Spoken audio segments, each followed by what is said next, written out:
Coming up on episode 158, I'm talking all about how to get reviews for your book.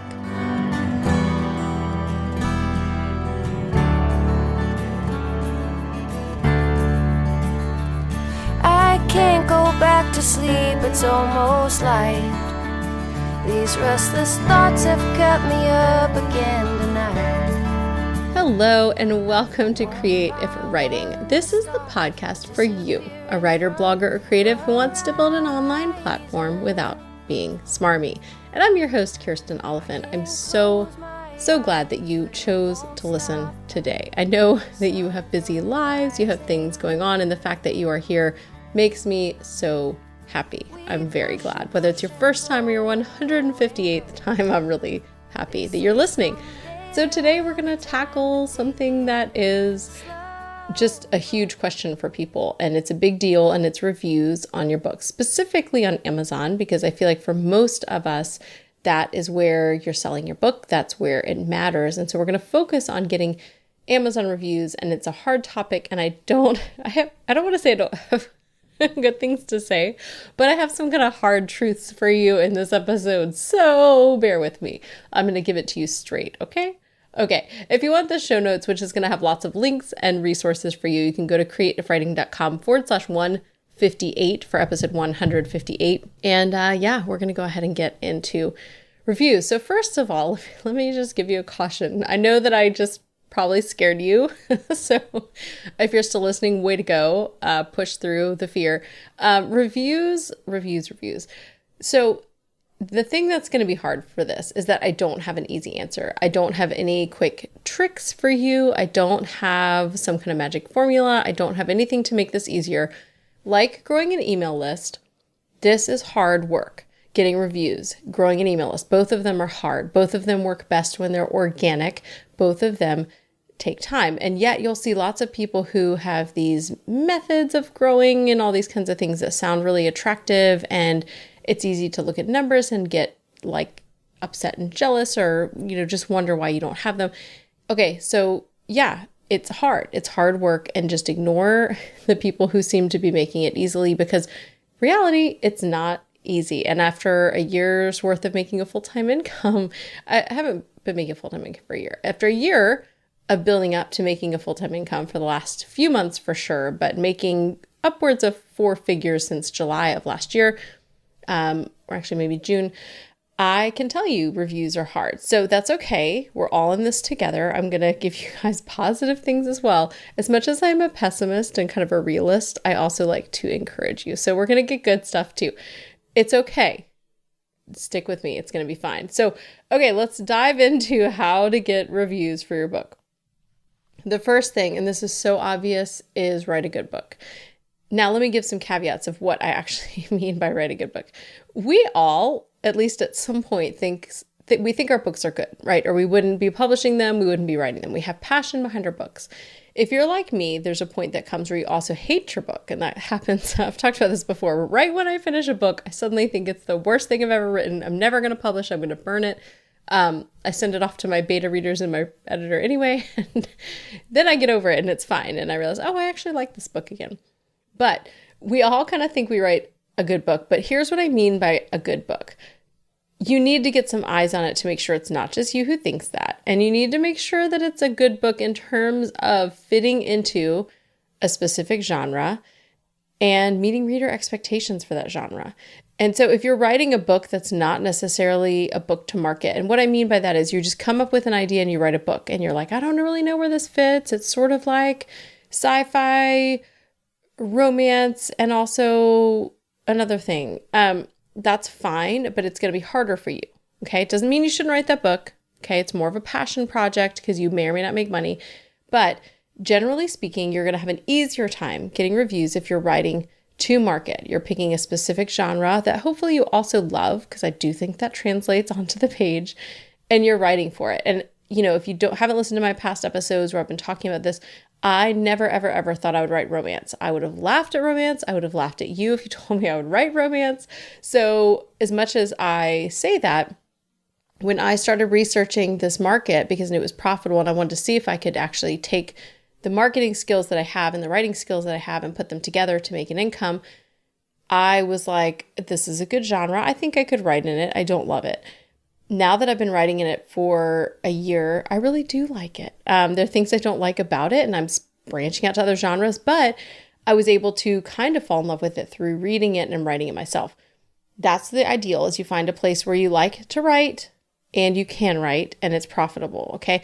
But you need to have a book that fits the reader expectation. So I really feel like it's important for you to know the genre. I have an episode where I talk about niching down a notch and where I talk about researching on Amazon. So I'm going to link to that in the show notes. Again, creativewriting.com/158. But if you have a book that's meeting reader expectations, if your cover looks like the kind of book that it is, if the blurb matches with the book that it is, and if the book inside is good, you're going to have an easier time. So that's where you need to start. So start with the craft, start with the marketing in terms of your blurb and your cover.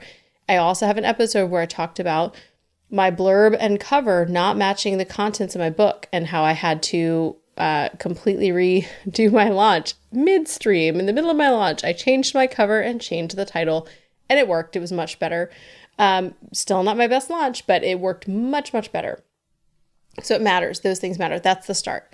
Okay, so if you want to get good reviews, start with a good book. Then you need to be growing your audience, because the best reviews are going to come from the people that are passionate about your work. And this is also, again, slower growth. So what I have done to grow, I've talked about this before, but I've grown my email list. And I say organically, but it wasn't all through the backs of books I sold on Amazon. It's like a chicken and egg problem, right? You want to sell more books on Amazon.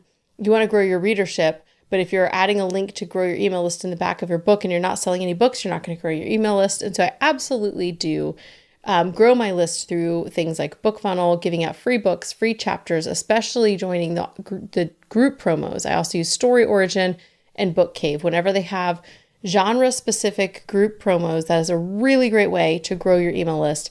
Some people have said they have not great results with that, but I know with Clean Romance, I have had really good open rates. My list is bigger for Emma than it is for my creative writing list, and my open rates are better. So that tells you something about them, that it really is not a bad way. Now, I would say things like giveaways. If you're giving away like a Kindle to grow your email list, you're going to have less engaged readers. When you're doing the group promos and giving away books, you're at least getting readers who want to read your book. So you need to be growing your audience. The next step to that, because growing your audience is really growing the people who are going to buy your book. And the more books you sell, the more reviews you're going to get. And then building a review team, which really piggybacks off of that. And I've talked about that in the last couple episodes 156 and 157. I talk about beta readers, about ARC readers, and about launch teams. But whatever you're calling them, whether you're actually doing a launch team and you're doing like a bunch of big events, or if you're just sending out the book early with advanced review copies or ARCs, I built this team after I had subscribers on my email list that I had gotten through things like BookFunnel, Book Cave, and Book Sweeps, which is a paid service. And once I had that, I tend to now get about 30 reviews within the first week of publication, which is fantastic. I can tell the books of mine that resonate more with readers because they jump up to 50 and above, which is, people talk about a magic number. I do think that's a myth about needing to have 50 reviews, but a lot of the promo sites want you to have 10 to 20. So it is important to have those reviews, but the review team really will be instrumental in this.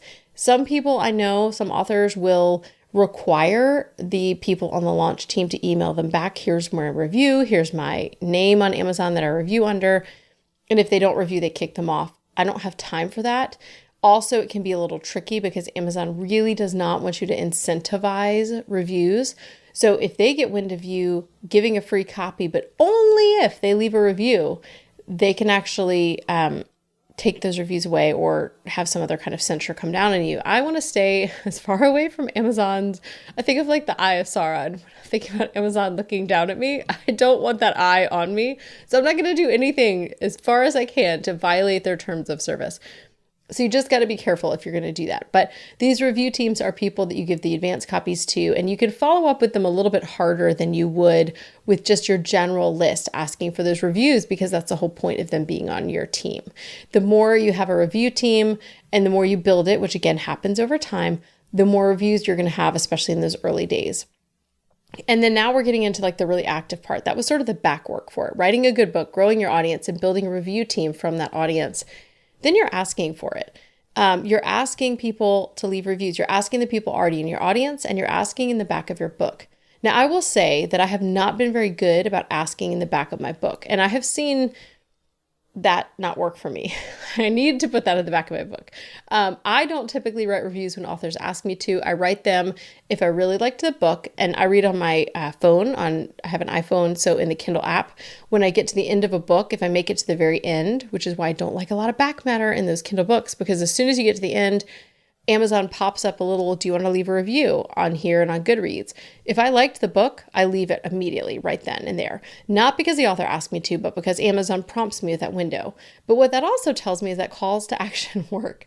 So you should make that easy for your readers. Put it in the back of your book. I don't think you should put a ton of stuff in the back of your book. I do have an author note.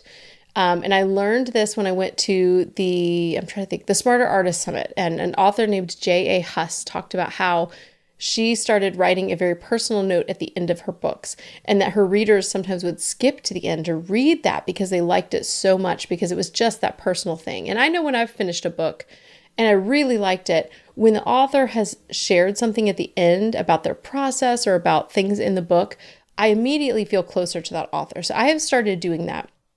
But what I'm going to bake into that is asking them to take action, leave a review, sign up for my email list or something else, probably just those two things. And, in those little notes, I will share things like, I'm trying to think which book it was. I think it was maybe Managing a Rock Star, one of Emma St. Clair's books under my pen name. I talked about my main character went on a date with a guy who, on their date, got into the back seat and pulled out a guitar from the trunk and played her a song. That really happened to me. I went on a date with a guy who was a musician, and he totally won me over, but then things fizzled out between us. But in the book, they also fizzled out because she got together with someone else, but that was kind of in her backstory. I think that was the book that it was in. And so in my author note, I will share, hey, this is something that was true that I baked into the book. And so sometimes I will do that and give these little nuggets or Easter eggs or sort of gifts to my readers. But you need to ask for it too. And so I'm going to start being better about asking for it in the books. And then reminding people, and this is no fun, but people really don't mind. We sometimes need a nudge. Think about the last time you needed a nudge to do something like leave a review for an author. Sometimes it takes that third email. So I don't always send out an email just about leaving your reviews, but I will sometimes put like in the PS, like, hey, by the way, if you've read a book of mine and haven't reviewed it, it means so much to authors.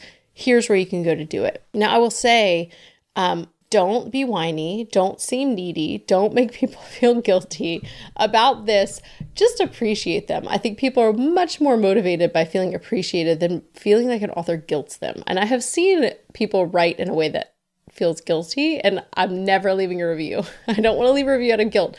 So make sure you watch your tone and you're asking in a way that's saying how important it is, but you're not making them feel like they have to go and do it. Just you're asking them to. Okay, so those are the main things. And I know that's not, again, it's not anything revolutionary. It's not anything novel. You've probably heard this a million places, but I'm telling you that it's true. And I will tell you, I looked this up before I recorded. My most reviewed book has 96 at the time that I'm recording this, 96 reviews, which is amazing to me. I really want those extra 4 to get to 100, but okay, 96, I am not complaining. I looked to see, I've done some giveaways of the book and I've sold a lot of copies. So I have sold, I think it was around 1,500 copies of the book.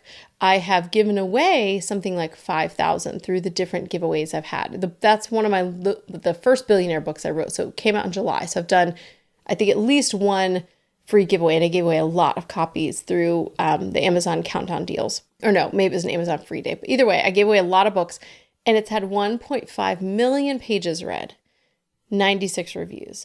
And that's a very well-reviewed book. And so it's not that it wasn't good enough, although maybe if it was better, more people out of those thousands would have reviewed it. But the thing to note also is if you're doing a free thing, a free day, those people often will load up their Kindle. And I know this because I have done it. You load it up because you see, oh, I want to read this one day. I want to read this one day. There's not a lot of demand to read it that day. So people are not as motivated to read and leave reviews They may or they may not. I have seen my reviews go up after free days, but also not as much as you would think because all those people are not reading your book. Just to give you guys some context for this. Okay, so if you're going to do other things, here are some other ideas for reviews because when you're first starting out, you're like, I don't have readers. Again, it's that chicken and egg problem. I need readers to review my book. To get readers, I need to sell my book.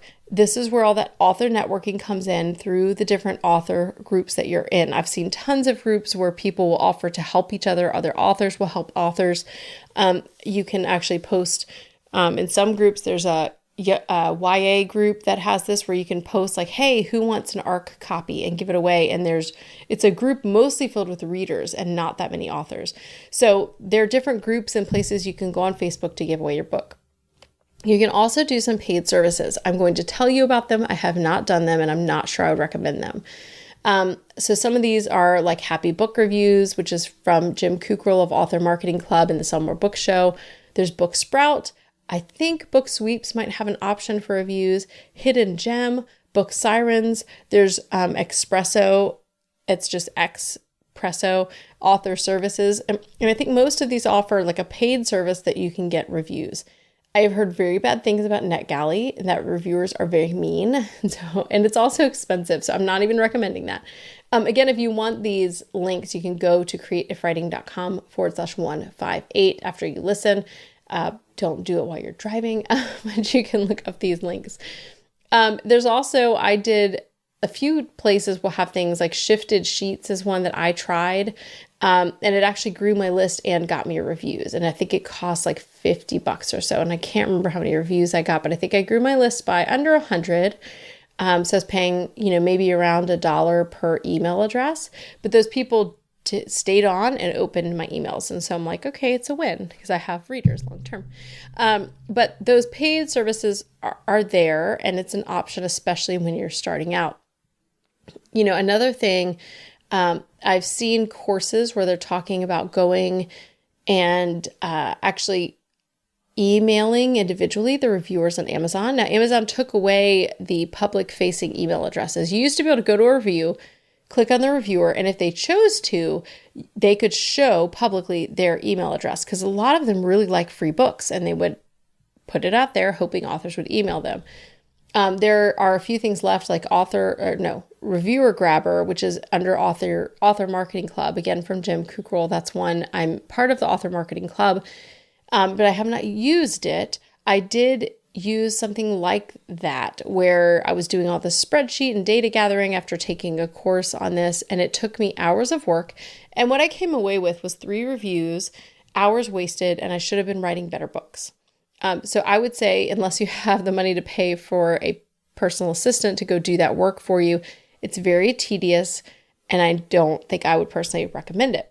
So if you don't have any reviews, you don't have a team, you don't have a list, I would work on building up those things organically, especially through networking and through giving books away through BookFunnel, My Book Cave, Story Origin. There's also Prolific Works or other places where you can do that. If you don't have any reviews, work on your writing, promote the books that you do have. And I've talked a lot about promoting recently. And then you can keep asking your people as you grow, hey, I really would love for you to review my book. It means so much to authors. I've also featured reviews, like in my newsletters. I've done screenshots. I have shared those in my Facebook groups. I have shared them on my page, just sharing how much it meant to me to get that review. And usually I get another couple reviews after doing that because people are like, oh yeah, I meant to leave a review. Oh, she's appreciating reviewers. I will tell you that being appreciated as a reviewer makes a huge difference. So what about if you get bad reviews? And I just want to kind of tack this onto the end because I see this a lot in different Facebook groups. I have personally been saddened by some bad reviews, but here's the thing. Okay, some people do not read them. Some people just refuse. And I think that there's something valid about that because for some of us, you just don't need to go to the deep, dark place. Okay, we already suffer enough with our art that you just don't need to go there. However, I will tell you that I have learned things from my negative reviews. In fact, when I first started writing clean romance, I wrote a book called 4 Days of Christmas. It was actually more of a short story / novella. And I got 2 1-star reviews. And when I read them, I was just gutted because I had a lot of good reviews. But when I read them, I realized they were right. They had some, not about everything, but they had some valid points. And so I actually rewrote the story. I kept it the same. So I kept the reviews. I just uploaded a new file. So those old readers who left the 1-star reviews will not see it because Amazon will not update the file. They still have that old file. But for the new readers coming in, I felt like it was an important introduction to who Emma is, and I needed it to be what I wanted it to be. And those reviews really helped me understand that I'd missed the mark. I was new to clean romance, and I had some things where I just missed. So I think those reviews can be helpful. If you're getting a lot of reviews that say the same thing, and for example, this is another author, I'm not going to name a name, but I read one book of hers and then looked at the reviews, and there were it was a good book, but there were a ton of 1-star reviews. And what the reviews were saying is this author continues to start series and never, ever finish them. And so they were warning new readers, don't get invested in this book or this series because she's never going to come out with them. And what's funny is within a month, that book had been pulled. And they said the reviews were like, she pulls them down and rewrites them and then uploads them with a new name because she can't stop fidgeting with them and working with them. And she's done that with like 10 series. And they were right because that book went away. And then I think it's coming back, but with a new name. And it was already another book that was renamed. So those 1-star reviews, there's validity to them sometimes. So I would say don't ignore them. And if you're having a really sensitive day, don't go on that day. Go when you can handle it, and then take the criticism, let it sit on your shoulders for a few days. You can grump about it. I grump about it. You can complain about it to a friend, find a friend that you could complain about, and then think to yourself, does this have any validity? Do I need to do something either with this manuscript or going forward that's going to make my writing better? I absolutely think that's important. Now, I will also say, once I changed things in that book, it really was not great because Amazon featured that 1-star review or 2-star review up the very top. So like when you looked at my book and went to look at the reviews, there was something like 40 or 50 reviews on it. And most of them were 4 and 5-star reviews, but they showed the very top review was a 1 and a 2-star. And so Amazon will often show a top critical review. 3 stars is also considered critical.